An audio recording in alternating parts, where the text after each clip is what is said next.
ബഹുമാനപ്പെട്ട കോടതി നിശ്ചയിച്ചു. ആ നിശ്ചയിച്ചാണ് നമ്മൾ നടപ്പിലാക്കിയത്.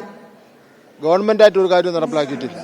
എന്ന് മാത്രമല്ല, സ്കൂളിൻ്റെ സമയവും പരീക്ഷയും ക്വസ്റ്റ്യൻ പേപ്പറും യൂണിഫോമും അത്തരം കാര്യങ്ങളൊക്കെ തന്നെ ഏതെങ്കിലും ഒരു വിഭാഗം പറയുന്ന കാര്യങ്ങൾ അതേ രൂപത്തിൽ നടപ്പിലാക്കണം എന്ന് പറയുന്നത് തന്നെ ഒരു ജനാധിപത്യ മര്യാദയല്ല എന്നുള്ള കാര്യം ഞാൻ സൂചിപ്പിക്കുവാൻ ആഗ്രഹിക്കുക. അല്ല, അത് നമ്മളത് അങ്ങനെ ഏത് വിഭാഗമൊന്നും ഞാൻ പറയുന്നില്ല. ഞങ്ങൾ ഗവൺമെൻറ്റിനെ സംബന്ധിച്ചിടത്തോളം 47 ലക്ഷം കുട്ടികളുടെ പ്രശ്നമാണ്. ആ രാവിലെ 15 മിനിറ്റ്, വൈകുന്നേരം 15 മിനിറ്റ്, ലോകത്തൊന്നും സംഭവിക്കാൻ പോകുന്നില്ല.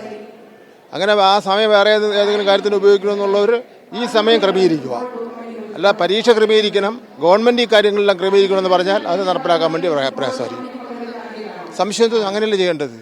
അല്ലാതെ ഒരു ഗവൺമെൻറ് 47 ലക്ഷം വിദ്യാർത്ഥികൾ ആണോ വലുത്, അതേ അതിൻ്റെ ചെറിയൊരു ശതമാനം വിദ്യാർത്ഥികളാണോ വലുത്? നമ്മൾ ആരെ കൂടെ നിൽക്കണം? എന്ന് മാത്രമല്ല, വിദ്യാഭ്യാസ ചട്ടങ്ങളിൽ പറയുന്നു, കോടതി പറയുന്നു, അവിടെ അതിനൊക്കെ അവഗണിക്കാൻ നമുക്ക് പറ്റുമോ?